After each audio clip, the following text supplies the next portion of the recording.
Creator, جو English داں ہیں، انگلش سمجھتے ہیں، نوجوان حضرات ہیں، وہ سمجھے کریٹر، بنانے والا، جیسے مائک کسی نے بنایا وہ کریٹر ہوا، لیکن بنانے کے بعد اس کو قائم رکھنا، اللہ لا الہ الا هو الحی القیوم، قیوم کا معنی قائم رکھنے والا، باقی رکھنے والا۔ اللہ تعالیٰ صرف بناتا نہیں ہے بلکہ اس کو زندہ بھی رکھتا ہے۔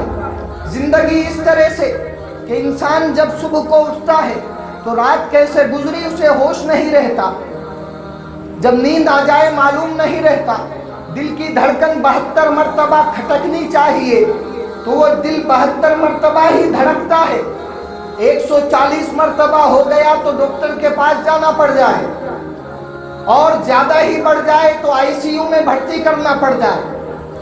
وہ کون ہے جو دل کی دھڑکنوں کو کنٹرول کیا کرتا ہے؟ اسے رب العالمین کہا جاتا ہے۔ انسان کا بلڈ پریشر، خون کا دورہ 80 سے لے کر 120 کے درمیان رہتا ہے۔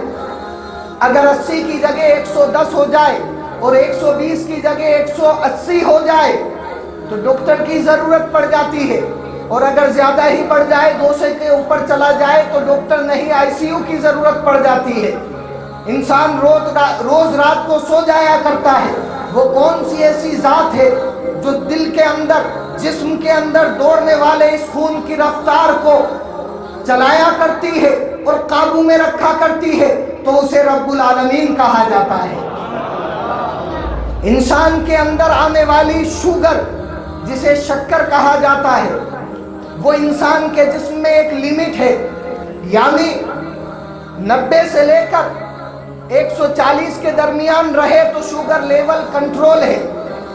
اگر 80 سے نیچے آ جائے، 50 پر آ جائے، 40 پر آ جائے تو انسان خود اسپتال بھی نہیں جا سکتا، 4 جنے اٹھا کر لے جانے والے چاہیے۔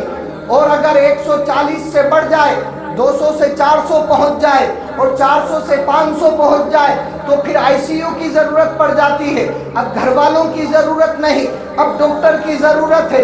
تو وہ کون سی ایسی ذات ہے جو انسان کے جسم میں کنٹرول کر رہا ہے، دل کی دھڑکن کو کنٹرول کر رہا ہے، بلڈ پریشر کو کنٹرول کر رہا ہے، شوگر لیول کو؟ وہ ذات اگر کوئی ذات ہے تو اسے حی و قیوم کہا جاتا ہے۔ وہ ذات اگر کوئی ذات ہے تو اسے رب العالمین کہا جاتا ہے۔ وہ ذات اگر کوئی ذات ہے تو اسے پروردگار عالم کہا جاتا ہے۔ یہ پیدا بھی فرماتا ہے، کنٹرول بھی کرتا ہے، لیکن کس کے لیے پیدا کیا اور کس کے لیے کنٹرول کرتا ہے؟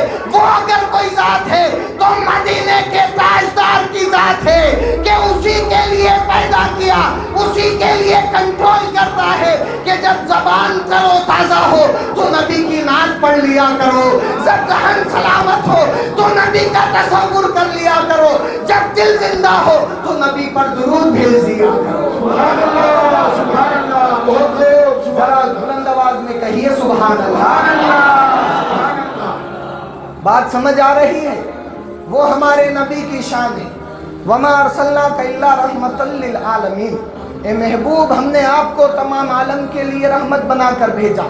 آج کی یہ رات، آج کی یہ ذکر کی رات جسے شب برات کہا جاتا ہے، اس رات میں نے موضوع لیا وما ارسلناک الا رحمۃ للعالمین۔ میرے نبی وہ ہیں جو رحمت ہر ایک شے کے لیے ہیں، ہر ایک چیز کے لیے ہیں، ہر ایک انسان کے لیے ہیں۔ جب نبی ہر ایک شے کے لیے رحمت ہے، ہر ایک چیز کے لیے رحمت ہے، تو وہ پھر شب برات کے لیے بھی رحمت ہے۔ بلکہ اس جملے کو اور درست کر لیا جائے، شب برات نبی کے صدقے میں عطا کی گئی ہے، شب قدر نبی کے توسل سے عطا کی گئی ہے۔ شب معراج نبی کی بارگاہ میں جب جبرائیل امین آئے اور نبی کو معراج کرائی گئی تو نبی کی رحمت اس کائنات کو بانٹنے کے لیے اللہ نے شب معراج عطا فرمائی، اور نبی کی رحمتوں کو بانٹنے کے لیے اللہ نے شب برات عطا فرمائی، اور قرآن عظیم کے نزول کے لیے اللہ نے شب قدر عطا فرمائی۔ معلوم ہوا اگر قرآن پڑھو گے وہ بھی نبی کا صدقہ ہے، اگر نماز پڑھو گے وہ بھی نبی کا صدقہ ہے، اگر تلاوت کرو گے وہ بھی نبی کا صدقہ ہے، اگر نماز پڑھو گے وہ بھی نبی کا صدقہ ہے، اگر اذان پڑھو گے وہ بھی نبی کا صدقہ ہے، جو کچھ دین کے ارکان کرو گے سب نبی کا صدقہ ہے، عبادت کی رات ہے، اگر یہاں بیٹھے ہوئے ہیں یہ بھی میرے نبی کا صدقہ ہے، یہ بھی میرے نبی کی عطا ہے، یہ بھی میرے نبی کا فیض ہے، یہ بھی میرے نبی کا فیضان ہے، کیونکہ ان کی محفل میں جو بیٹھا کرتا ہے وہ بلند مرتبہ ہو جایا کرتا ہے، اس کا مقدر چمک جایا کرتا ہے، اس کی زندگی سنور جایا کرتی ہے، اس کی زندگی بہتر ہو جایا کرتی ہے، کیونکہ نبی کی محفل میں بیٹھنے والے عام لوگ نہیں ہوا کرتے بلکہ خاص ہوا کرتے ہیں۔ کبھی ان کو ابو بکر کے نام سے جانا جاتا ہے، کبھی عمر فاروق کے نام سے جانا جاتا ہے، کبھی عثمان غنی کے نام سے جانا جاتا ہے، کبھی مولا علی کے نام سے جانا جاتا ہے۔ وہ نبی کے خاصان خاص ہیں کہ جن کا نام لے لو تو زبان معطر ہو جایا کرتی ہے، سبحان اللہ، جن کا خیال آ جائے تو ذہن صاف ہو جائے، دل میں تصور آ جائے تو دل پاک ہو جائے۔ ایسی نورانی ہستیاں، ایسی پاکیزہ ہستیاں جو نبی کے دربار میں رہا کرتے، اگر ان کا نام لے لیں زبان پاک ہو جائے، اگر خیال کر لیں تصور پاک ہو جائے، اگر دل میں خیال آ جائے دل پاک ہو جائے۔ جب نبی کی محفل میں بیٹھنے والے ایسے بلند مرتبہ ہیں تو جس نبی کی محفل میں بیٹھتے ہیں اس نبی کا عالم کیا ہوگا، اس نبی کی شان کا عالم کیا ہوگا۔ جب دور سے ہے اتنا ہنسی گنبد خضرا، جب دور سے ہے اتنا ہنسی گنبد خضرا، اس پار کا یہ عالم ہے تو اس پار کا عالم کیا ہوگا، اس پار کا جب یہ عالم ہے تو اس پار کا عالم کیا ہوگا۔ جس وقت تھے خدمت میں ان کی ابو بکر و عمر عثمان و علی،